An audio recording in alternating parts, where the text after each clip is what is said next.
अब वकील के द्वारा कार्य आरंभ किया जाता है। ये कचहरी की अदालत में है। इस दोपहर बाद ये मुकदमा दृश्य पर है।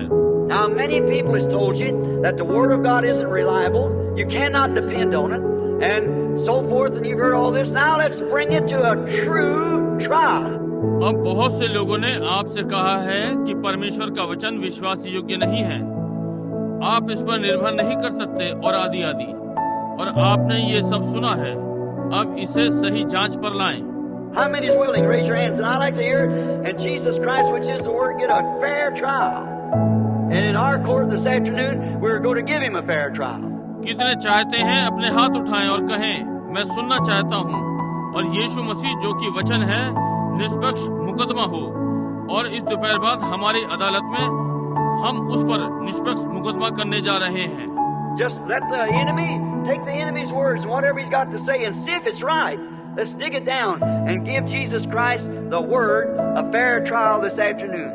शत्रु को शत्रु ही के शब्दों को लेने दो और जो भी उसे कहना है, और देखें यदि ये ठीक है। आइए इसे खोजें और यीशु मसीह जो वचन है उस पर इस दोपहर बाद निष्पक्ष मुकदमा चलाएं।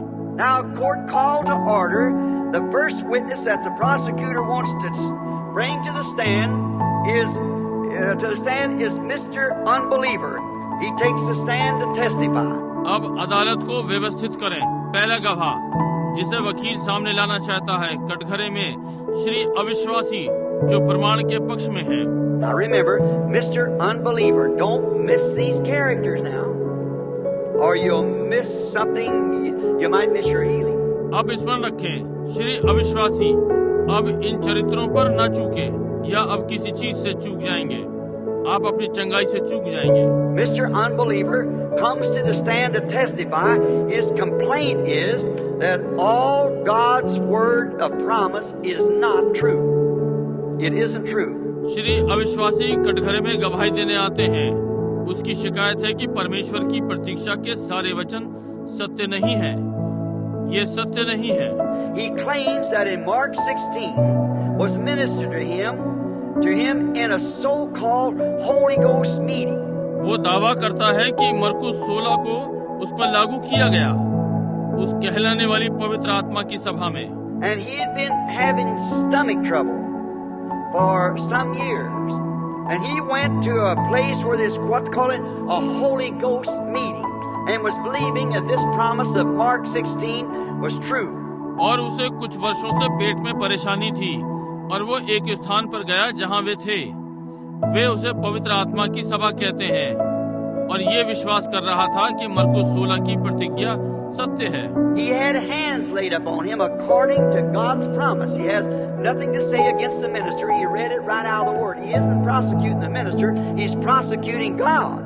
परमेश्वर के वचन के अनुसार उस पर हाथ रखे गए। उसे सेवक के विरुद्ध कुछ नहीं कहना है। उसने तो सीधे सीधे वचन में से पढ़ा।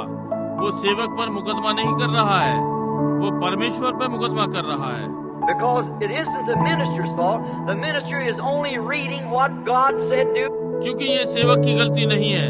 सेवक केवल वही पढ़ रहा है जो परमेश्वर ने करने को कहा।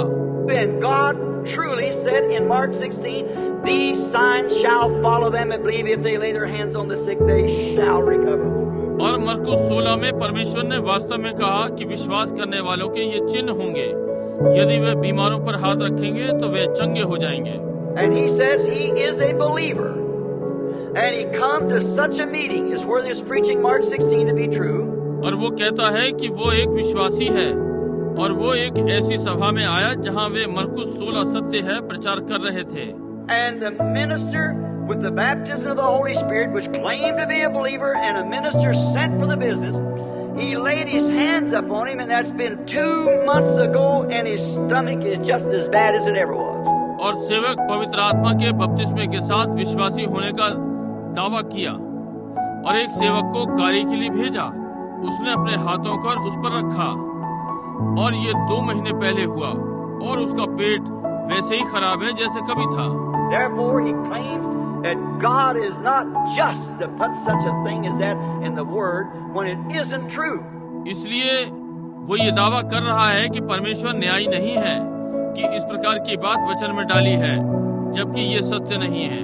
Now, let him get down. He testified. अब इसे नीचे आने दें, उसने गवाही दे दी है। Next to the stand is Mr. Skeptic. He wants to give a testimony. Mr. Skeptic says that he had been bothered with TB for about 15 years. अगले वाले को खड़ा होना है। वो श्री शक्की, वो गवाही देना चाहता है। श्री शक्की।